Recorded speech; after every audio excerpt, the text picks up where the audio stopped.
ابو لہب ابو جہل سے لے کے دجال تک الکفر ملت واحدہ، کفر ختم کرنے کی کوشش کرے گا، اپنے منہوں کی پھونکوں سے اس چراغ کو بجھانے کی کوشش کرے گا۔ یہ چراغ کبھی آپ کو جھلملاتا ہوا بھی دکھائی دے گا، لیکن یہ بات ذہن میں رکھ لو کہ واللہ متم نورہ، اللہ اس نور کا اتمام کرے گا۔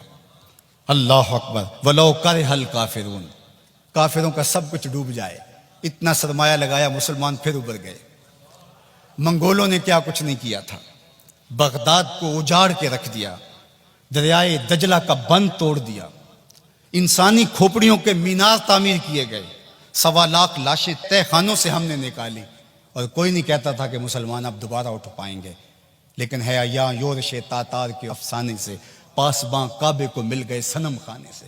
ان اللہ یؤید ھذا الدین بید الرجل الفاجر، اللہ برے لوگوں سے بھی اس دین کا کام لے لیتا ہے۔ واللہ متم نورہ، وہ اس نور کو ہر صورت میں پورا کر کے دکھائے گا۔ یقین کا چراغ ہمارے ہاتھ میں تھما دیا، یہ چراغ کبھی بھی آپ کے ہاتھ سے نہیں چھوٹنا چاہیے کہ دین غالب ہوگا۔ والذی ارسل رسولہ بالہدی ودین الحق لیظہرہ علی الدین کلہ، اللہ تعالیٰ نے رسول کو حق اور ہدایت کے ساتھ مبعوث اس لیے کیا ہے کہ تمام ادیان پر دین اسلام کو غالب کرے گا۔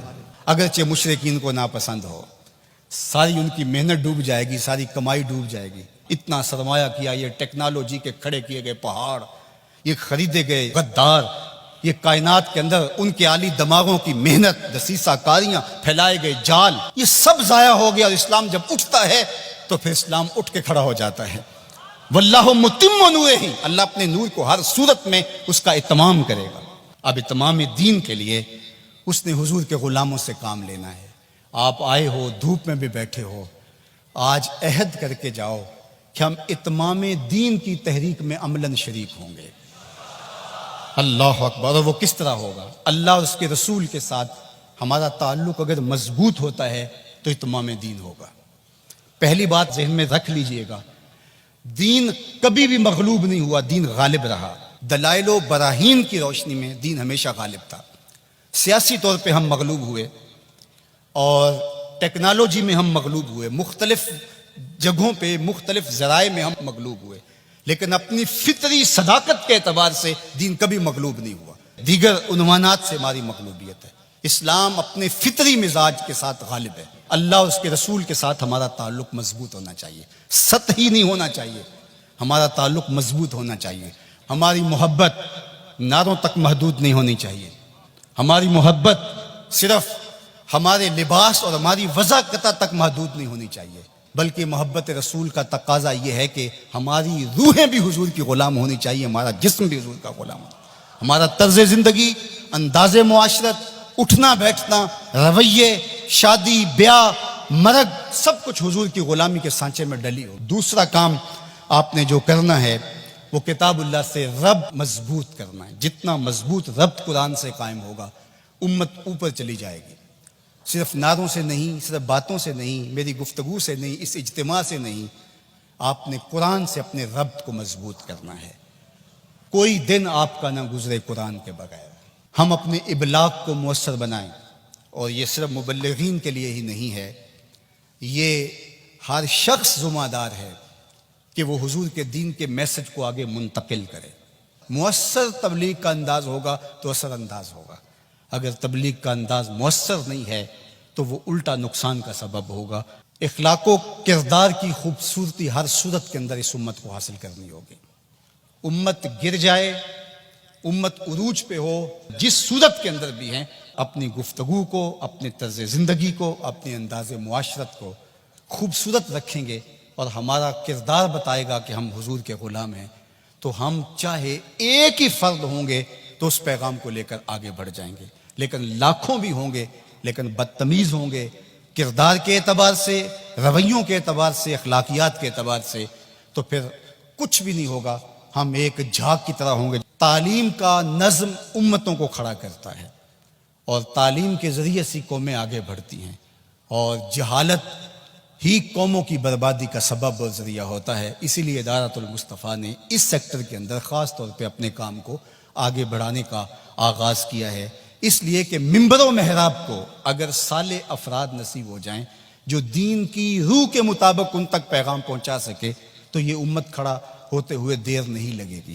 اسی طرح دوسرا کردار والدین کا ہے، تیسرا کردار معلمین کا ہے۔ امت سازی کے عمل میں یہ تین کردار انتہائی اہم ہیں، اور چوتھا کردار دور موجود کے اندر میڈیا کا ہے، جس سے ہم سر دست کوئی توقع نہیں رکھ سکتے، لیکن یہ تین کردار جو ہیں یہ انتہائی اہم ہیں، ان کرداروں کو ہمیں سنبھالنا پڑے گا۔ غلبہ دین کا شوق جنون کی حد تک ہمارے سینے میں موجود ہونا چاہیے، لیکن یہ بات ذہن میں رکھے کہ اگر ہم یہ نہیں کر پاتے تو ہمارے ذمے نہیں ہے، ہمارے ذمے جو ہے وہ کوشش اور محنت کرنا ہے۔ جب انسان یہ طے کر لیتا ہے کہ یہ میں نے کرنا ہی کرنا ہے اور وہ نہیں ہو پاتا تو وہ مایوس ہو جاتا ہے۔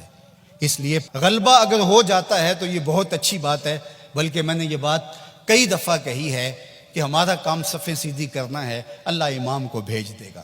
لیکن خود اگر ہم کہیں کہ ہم امام بن کے بھی ہم نے بیٹھنا ہے تو پھر گھر کا راستہ بھول گئے، ہم گھر جانے کی جلدی میں پھر ہم راستہ بھول جائیں گے۔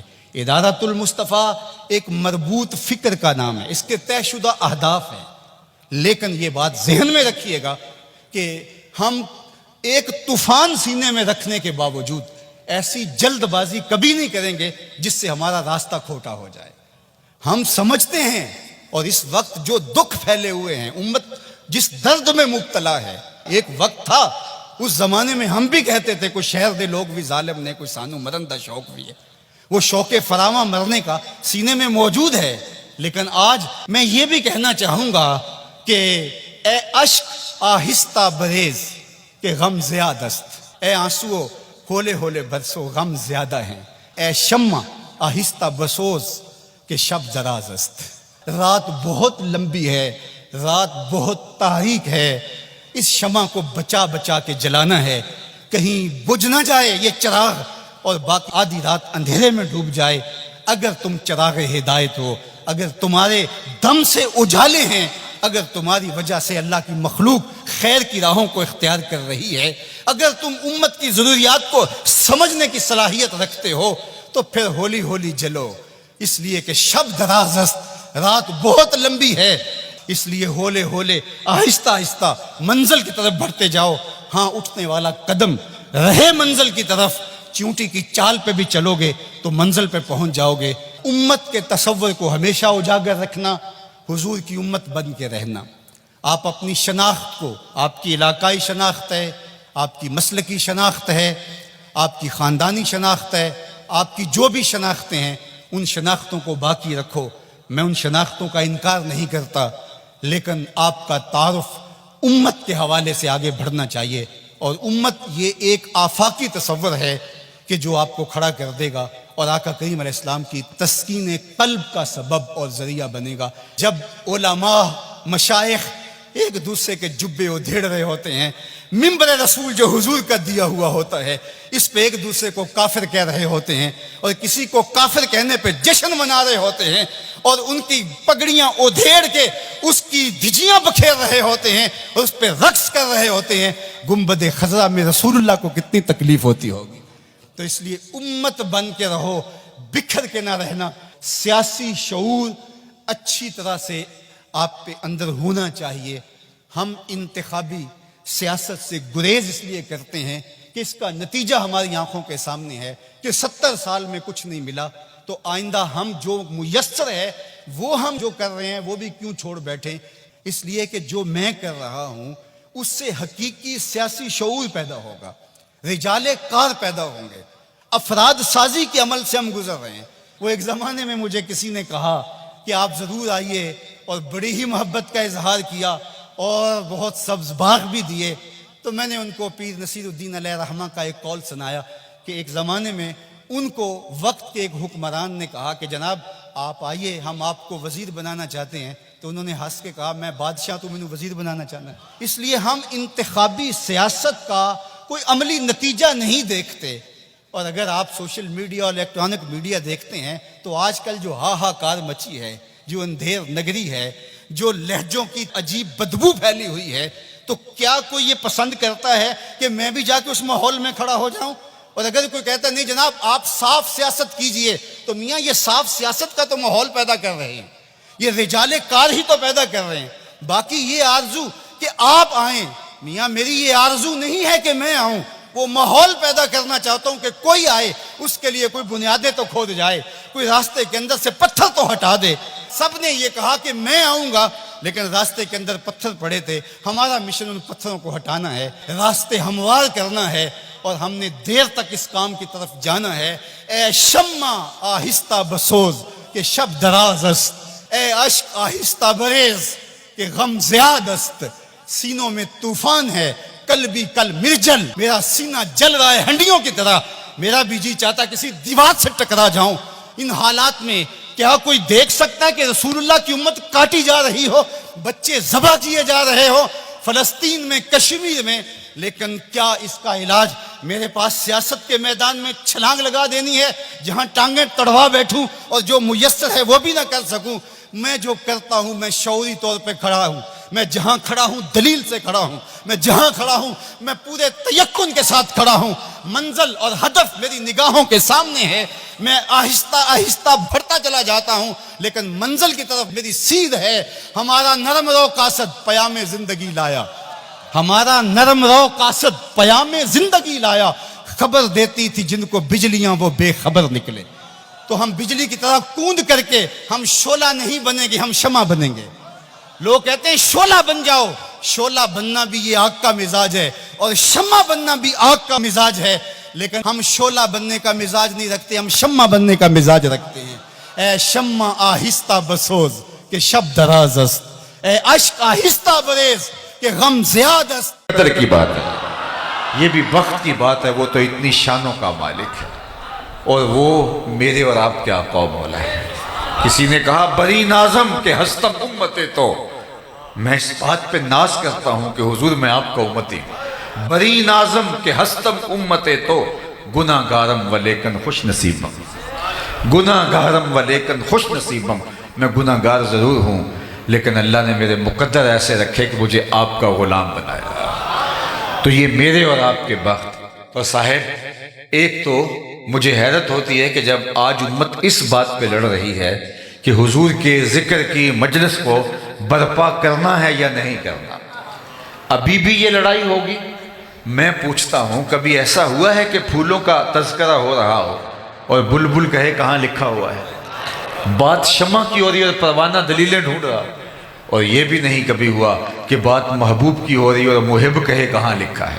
محب کے لیے اس سے بڑا کوئی سرمایہ نہیں کوئی اس کے محبوب کا ذکر چھیڑ دے، اس سے بہتر کوئی اس کے لیے خوشی کا سامان نہیں ہے۔ مطرب سے کہو کہ چھیڑے ذرا اس جان تمنا کا قصہ، فرقت کے بھیانک لمحوں میں کچھ دل کو سہارا ہو جائے۔ یہ تو ٹھنڈک ہے دل کی۔ شیخ مہدی الفاسی مطالع المسرات شرح دلائل الخیرات میں لکھتے ہیں، حضور کا ذکر سن کر جس شخص کے کلیجے میں ٹھنڈ نہیں پڑتی، اس کے سینے میں دھڑکنے والا دل کسی مومن کا دل ہی نہیں۔ یہ ہو ہی نہیں سکتا کہ قرار نہ پہنچے، تسکین نہ پہنچے۔ ہم نے تو اس محبت کو، اس پیار کو، حضور کی اس الفت کو عمل کے لیے مہمیز بنانا ہے۔ ہم نے تو اپنی زندگی حضور کے نام کرنی ہے۔ یہ 2 پہر کا 4 پہر کا میلاد اور یہ ذکر کی مجلسیں اور پورے مہینے میں 1 دن کا محفل میلاد، یہ کیا ہوا؟ ہم نے تو پوری زندگی ان کے نام لگانی ہے۔ ہم تو جئیں گے تو حضور کے لیے، ہم تو مریں گے تو حضور کے لیے۔ ہم نے ان کے بتائے ہوئے طریقے کے مطابق زندگی گزارنی ہے۔ آقا کریم علیہ السلام نے ہمیں یہ درس دیا۔ اللہ کے محبوب علیہ السلام نے ایک دن وضو فرمایا اور صحابہ وضو کا پانی زمین پر نہیں گرنے دیتے، وہ پانی کسی کے ہاتھوں پہ ہوتا ہے اور وہ اپنے چہروں پہ مل لیتے ہیں، اور جس کو وہ پانی میسر نہیں آتا وہ کسی کے گیلے ہاتھوں سے ہاتھ رگڑ کے اپنے چہرے پہ مل لیتے ہیں۔ آقا کریم نے جب محبت کے اس مظہر کو دیکھا تو ارشاد کیا، ما یحملکم علی ھذا، صحابہ تمہیں اس بات پر کس نے ابھارا ہے کہ تم میرے وضو کے پانی کو زمین پر نہیں گرنے دے رہے؟ حضور نے یہ حکم نہیں دیا تھا ان کو، یہ ان کی اپنی محبت کا تقاضا تھا۔ ہر چیز کے لیے حکم کا انتظار نہیں ہوتا، محبت یار منانے کے ڈھب خود سیکھ لیتی ہے۔ محبوب کو کیسے راضی کرنا ہے، محبوب کے ساتھ محبت کا اظہار کیا ہے، اس کا سلیقہ اور اس کا قرینہ کیا ہوگا، محبت خود راہیں تلاش کرتی ہے۔ پانی ہڑا نو لوڑ کی راہ براں دی، پہنچی آپ دریا سرکار یارا۔ وہ تھوڑا سا پانی ہو تو اس کے لیے راستے بنائے جاتے ہیں کہیں جذب نہ ہو جائے، لیکن جب طوفان کی شکل میں، سیلاب کی شکل میں پانی آئے تو پھر اس کے لیے راستے نہیں بنائے جاتے، وہ اپنی راہیں خود تلاش کرتا ہے اور آگے بڑھتا چلا جاتا ہے۔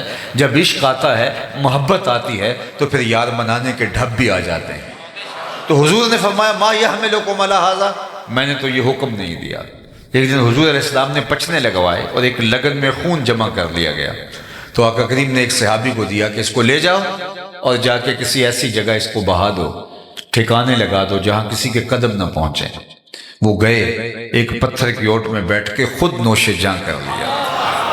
جب واپس پلٹے تو آقا کریم نے فرمایا ٹھکانے لگائے؟ جی حضور، ایسی جگہ پہ جہاں کسی کے قدم نہیں پہنچیں گے۔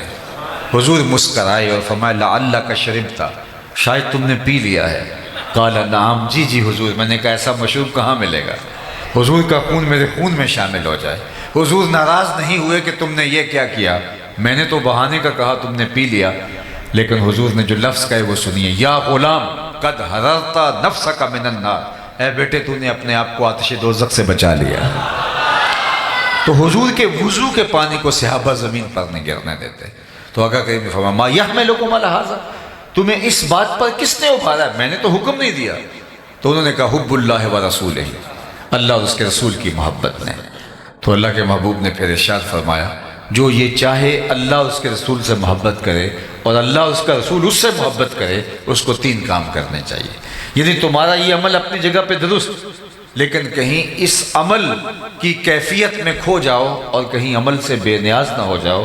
تم نہیں ہوگے آنے والے اس عمل سے جو ہے وہ اس اظہار محبت سے باقی عملی زندگی سے کہیں کنارہ کش نہ ہو جائیں۔ حضور نے ایک اصول دیا، فرمایا تمہارا یہ عمل اپنی جگہ پہ، لیکن سنو جو یہ چاہتا ہے کہ اللہ اس کے رسول سے پیار کرے، اللہ اور اس کا رسول اس سے پیار کرے، اس کو 3 کام کرنے چاہیے۔ جب بھی بولے سچ بولے، جب اس کے پاس امانت رکھی جائے خیانت نہ کرے، اور جب کوئی اس کی ہمسائیگی میں آ بسے تو مجاورت کا، ہمسائیگی کا حق ادا کرے۔ یعنی تمہارا وہ عمل اپنی جگہ پہ کہ میرے وضو کے پانی کو تم زمین پر نہیں گرنے دیتے، لیکن محبت کہیں یہی نہ رک جائے اور میرا لایا ہوا نظام کہیں تمہاری نظروں سے اوجھل نہ ہو جائے، آنے والوں کی نظروں سے اوجھل نہ ہو جائے۔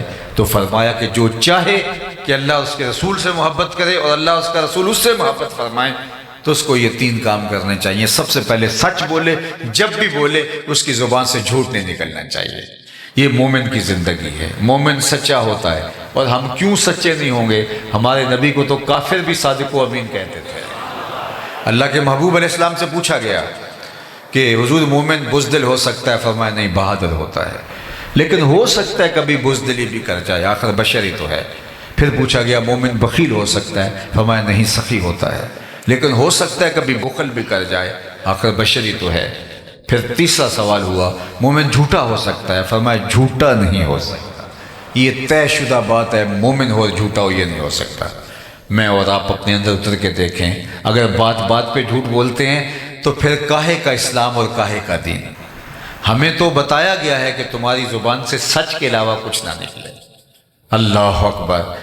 جو شخص جھوٹ بولتا ہے اس کے منہ سے بدبو نکلتی ہے، جو عام لوگ تو نہیں سونگھ پاتے، لیکن اللہ کے نورانی فرشتے اس کو سونگھتے ہیں، اس کو محسوس کرتے ہیں اور 1 میل پیچھے ہٹ جاتے ہیں۔ اب مجھے بتائیے جو رحمت کا پارسل لے کے، رحمت کی ڈلیوری دینے ہمارے گھر آ رہے تھے، تو گھر سے نکلتے ہوئے بدبو کے بھبوکوں کی وجہ سے پیچھے ہٹ گئے۔ اور اگر گھر میں باپ بھی جھوٹ بولتا ہے، ماں بھی جھوٹ بولتی ہے، بچے اور بیٹیاں بھی جھوٹ بولتی ہیں اور بہویں بھی جھوٹ بولتی ہیں، وہاں سے تو جو ہے وہ بدبو کے بھبوکے اٹھ رہے ہوں گے، فرشتے کتنے دور چلے گئے ہوں۔ تو اب گھر میں بے برکتی، نحوست اتر آئی، چونکہ جو فرشتے لانے والے تھے رحمت، وہ باہر شہر سے کھڑے ہیں۔ اور ہم نے سمجھا شاید کسی نے تعویذ ڈال دی ہے، ہم نے سمجھا شاید کسی نے ٹونا کر دیا، ہم بھاگے عامل کے پاس، اور عامل صاحب تو ٹھیا لگا کے بیٹھے اسی کام کے لیے تھے۔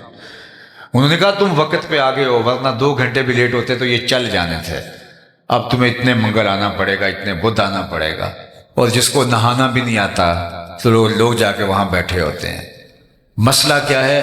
مسئلہ یہ ہے کہ رحمت کے فرشتے گھر میں نہیں آ رہے، بدبو کی وجہ سے، جو جھوٹ کی وجہ سے پھیلی ہے، تعفن کی وجہ سے، اس عفونت کی وجہ سے وہ شہر کے باہر کھڑے ہیں، گاؤں کے باہر کھڑے ہیں، ہاتھوں میں پارسل لیے ہیں ہمارے حصے کے، لیکن ان گلیوں میں داخل نہیں ہو سکتے، بدبو اتنی پھیلی ہوئی ہے۔ اور ہم نے سمجھا کسی نے تعویذ ڈال دیے، بلکہ وہ عمل کہتے ہیں بندش کر دی ہے۔ یہ ایک عجیب اصطلاح ہے۔ رزق کھولتا بھی اللہ ہے، رزق بند بھی اللہ کرتا ہے۔ اللہ تعالیٰ کے اختیار میں، یہ کسی کا بس نہیں کہ کسی کا رزق باندھ دے۔ اگر کسی کے بس میں ہو تو کوئی کسی کو دو لقمے بھی نہ کھانے دے۔ رزق اللہ نے اپنے ذمہ کرم پہ رکھا۔ وَمَا مِن دَابَّةٍ فِي الْأَرْضِ إِلَّا عَلَى اللَّهِ رِزْقُهَا۔ زمین پہ چلنے اور رینگنے والی کوئی چیز نہیں جس کا رزق اس کے ذمہ کرم پہ نہ ہو۔ اور رزق اس کو بھی دیتا ہے جو اسے مانتا ہے، اور رزق اس کو بھی دیتا ہے جو اسے نہیں مانتا۔ لیکن اللہ تعالیٰ جل شانہ ہدایت اسے دیتا ہے جس کو پسند فرماتا ہے۔ تو اس لیے پہلی چیز فرمایا جھوٹ نہیں بولنا۔ دوسری بات فرمائی جب تمہارے پاس امانت رکھی جائے اس میں خیانت نہیں کرنا۔ اللہ اکبر! کوئی چیز رکھی جائے امانت کے طور پہ، وہ مرئی چیز ہو، مبصر چیز ہو، یہ تو بڑی بات ہے۔ ہمارے دین نے تو ہمیں یہاں تک بتایا کہ اگر تم سے کوئی بات کرے اور بات کرتے ہوئے دائیں بائیں دیکھے تو اس کا مطلب یہ ہے وہ چاہتا ہے کہ یہ میری بات کوئی اور نہ سنے۔ فرمایا تمہارے اوپر وہ بھی واجب ہے کہ اس بات کو کسی تک نہ پہنچے۔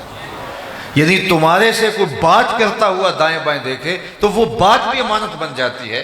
چاہے جائے کہ کوئی چیز لا کے تمہارے پاس رکھے اور بعد میں تم ہڑپ کر کے بیٹھ جاؤ اور تمہاری دینداری میں فرق ہی نہ آئے، لوگوں کی جائیدادوں پہ قبضہ کر جاؤ، لوگوں کی زمینوں پہ قبضہ کر جاؤ، لوگوں کے گھروں پہ قبضے کر جاؤ، لوگوں کا مال کھا لو اور پھر بعد میں عمرے اور حج کرو۔ وہ عمرے اور حج اس کھائے ہوئے مال کا کفارہ نہیں ہو سکتے۔ یہ دینا ہی پڑے گا۔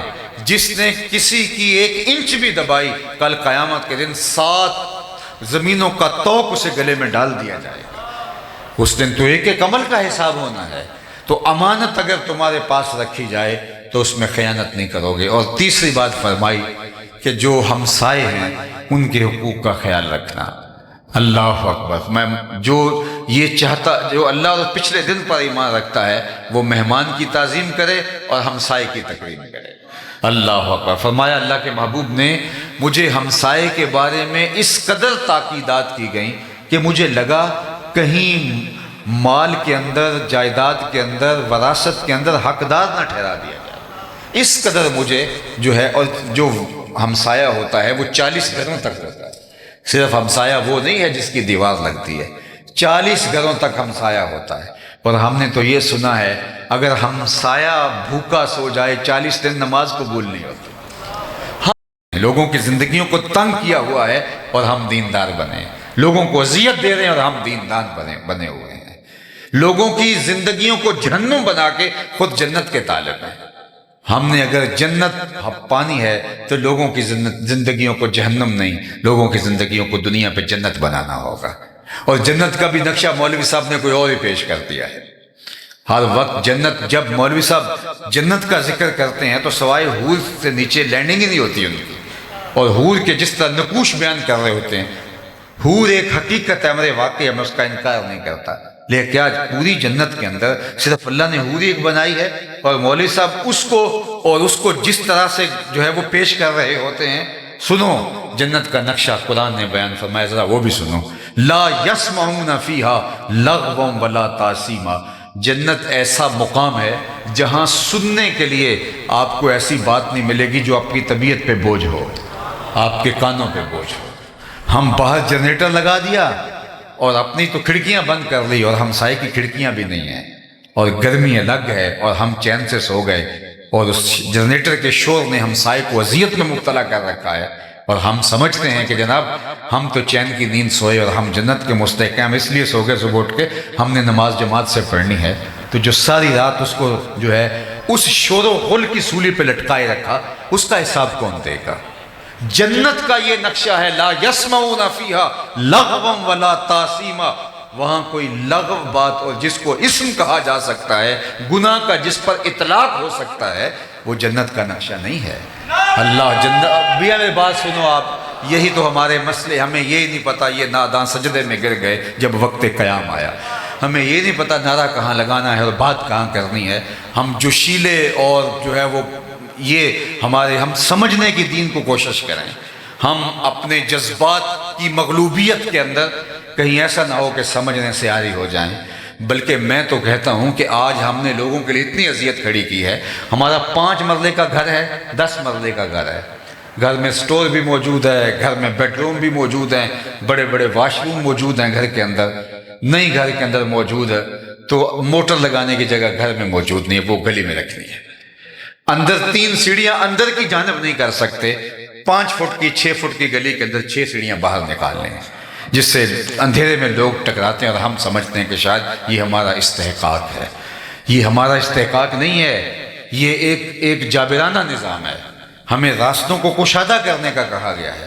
ایک پاکیزہ معاشرت جو لوگوں کے لیے، خیر الناس من ینفع الناس، تم میں سے بہتر کون ہے؟ جو لوگوں کے لیے بہتر ہے۔ ہم لوگوں کو ضرر دے کے، تکلیف پہنچا کے، اور جو ہے وہ لوگوں کی جو مفاد عامہ کی چیزیں ہیں ان کو نقصان پہنچا کے سمجھتے ہیں کہ ہم جنت کے حقدار بن گئے ہیں۔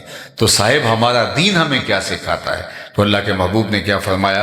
تمہارا یہ عمل کہ تم میرے وضو کے پانی کو زمین پر نہیں گرنے دیتے، مبارک ہے، اس کی نفی نہیں کی، لیکن فرمایا یہ 3 باتیں بھی یاد رکھو، جب بھی بولنا سچ بولنا، کبھی جھوٹ نہ بولنا، تمہارے پاس جب امانت رکھی جائے تو کبھی خیانت نہ کرنا۔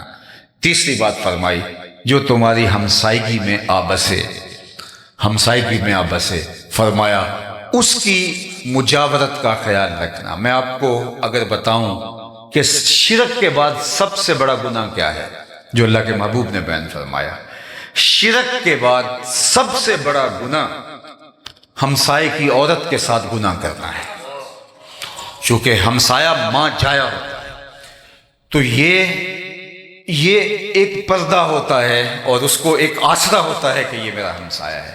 تو اللہ کے محبوب نے شرک کے بعد سب سے بڑا گناہ حلیلہ تو جارے ہی فرمایا کہ جو ہے وہ ہمسائے کی عورت کے ساتھ جو ہے وہ ایسا عمل کرنا جو نامحمود ہے۔